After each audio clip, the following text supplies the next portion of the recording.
y'all, it's Grace with Modern Frontiersman Training Group. Today I'm going to show you how to turn suet or beef fat into tallow for cooking. People have been using tallow for millennia. It mainly fell out of favor around the 20th century when industrial seed oil started coming onto the market. Tallow is prized for its high smoke point, long shelf life, and health benefits. It's got vitamins A, D, E, and K, help support bone health, immune function, and vision. And in a survival situation, this is great because 1 tablespoon of this equals 115 calories. Tallow has a variety of uses besides cooking. People use it to make candles, salves, soaps, lotions, so many things that you can make out of tallow. For starters, what you want to do is, and this will cut a lot easier if it's cold. I would not do this with room temperature or you're going to have a mushy mess. It's going to cut much easier. This is still partially frozen, but what you want to do is cut it up into pretty uniform chunks and cutting away as much of the meat scraps as you can.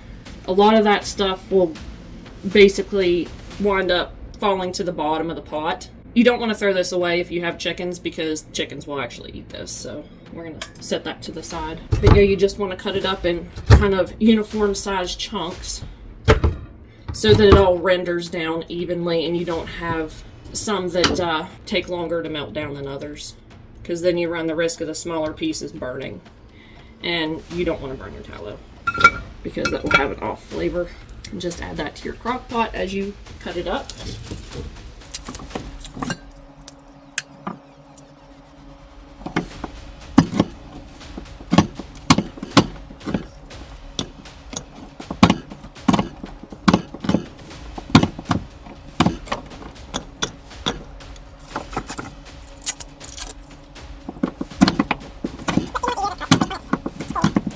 Some butcher shops, mine doesn't do it, but some of them, if you ask, they'll run it through the grinder.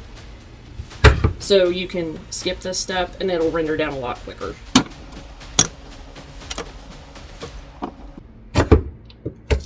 And always make sure you have a good sharp knife.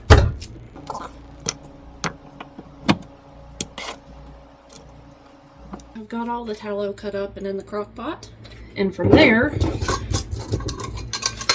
you want to add, I usually do about a palmful, a couple tablespoons of salt over the top.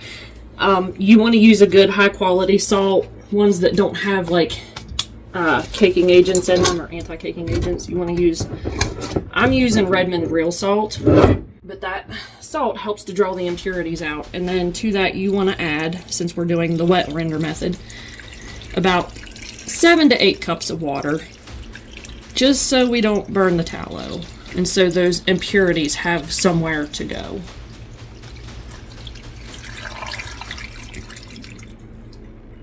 From there, you just want to put your lid on your crock pot, turn it on low, and watch for it to start melting. Okay, so we've got it up to a simmer, and you want to make sure that you keep stirring it as it's rendering down, because the outsides of the crock pot will actually get a lot warmer than the inside, and you want to make sure that you're getting all the way to the bottom so everything's getting evenly rendered down. But we're going to just keep cooking this down until all that's left is the cracklings, and then I'll show you what to do from there. Check it. Okay, so when it gets to this point where you can see the impurities have went to the bottom, now we're going to strain it out. So you need a fine mesh strainer and a piece of cheesecloth.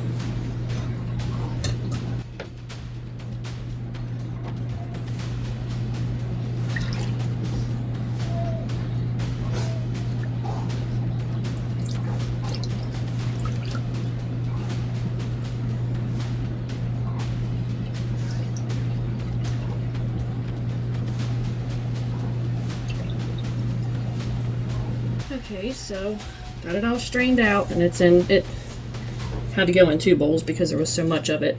But you want to let these cool down a little bit, and then you're going to stick them in the fridge until they're completely solid.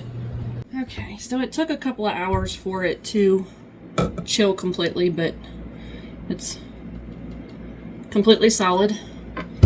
So now we're going to take and cut it out of the bowl.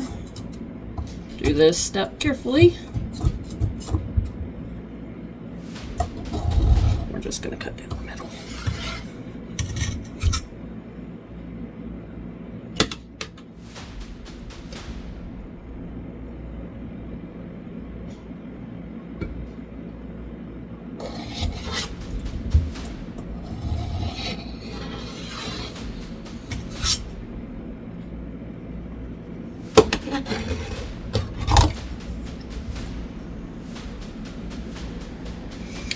And what you'll see is the impurities here on the back. We're just going to scrape all of those off. Don't waste it. That can also be fed to your chickens.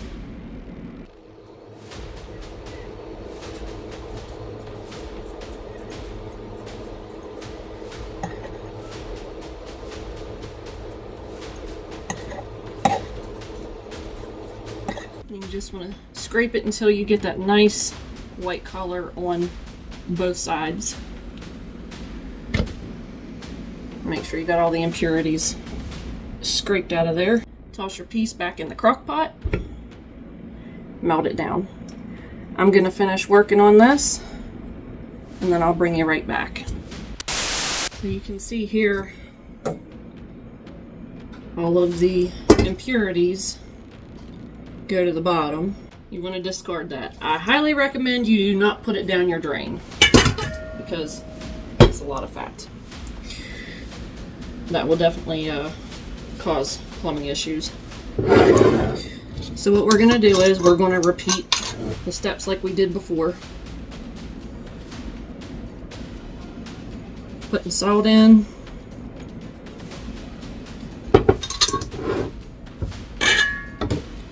Putting some water in.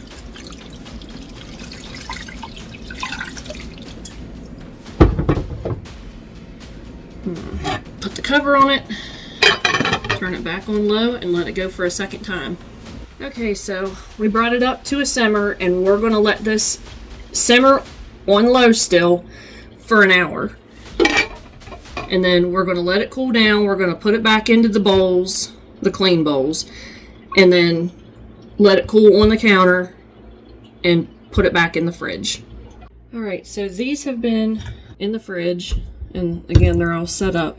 So we're just going to repeat the last step that we did. We're just going to take this out of the bowl, scrape the impurities off, and then we are going to melt this down in a double boiler. Alright, so I got this cut open. I just wanted you to see that, I mean, there are very few impurities left on it this time. With each time you render it down, you're going to have less and less sinking to the bottom. Cut it back into chunks, put it in your double boiler, melt it slowly. I would do this on low heat. Okay, so I poured it out of my double boiler into this container to make it easier to see if there was any impurities left. And from that point, you just start ladling it into your jars. Now, one thing I do want to say is these are going to go in the freezer, and most jars will have a fill line that says freezer on it. These do not. I'm going to give it a generous 1 inch, 1.5 inch headspace to allow for expansion so the jar doesn't bust. It's not recommended to freeze in a regular mouth jar. Anything with a shoulder on it, you don't want to put in the freezer because they're more prone to breaking. But just be careful when doing this step because it's still really hot. and it's going to make a mess. So make sure that you have a soapy rag on standby.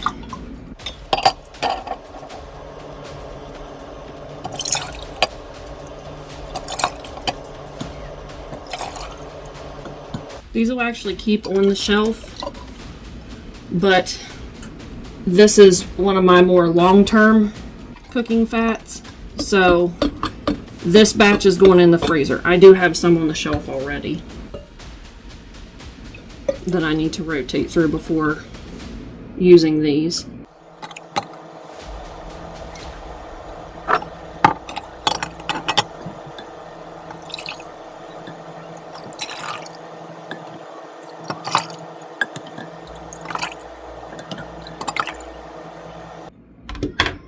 I'm just going to pour this last little bit in here.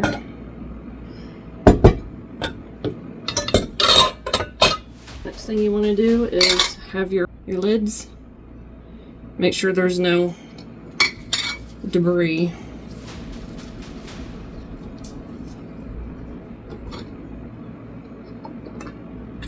Put your lid and your ring on it.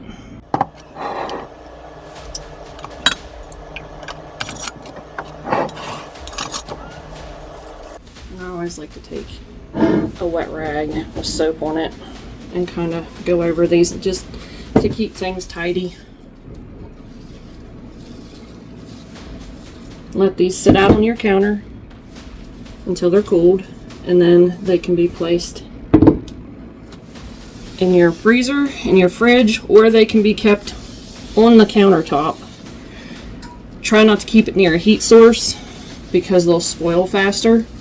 I think I'm going to put this one in the fridge because you can see where it's separated a little bit and there's a little water in this one. So that will be no good long term. So this one gets used first. But these two will be going in the freezer. Keep it away from your heat sources. And I mean, you can, just like bacon grease, it'll keep on your counter for a while.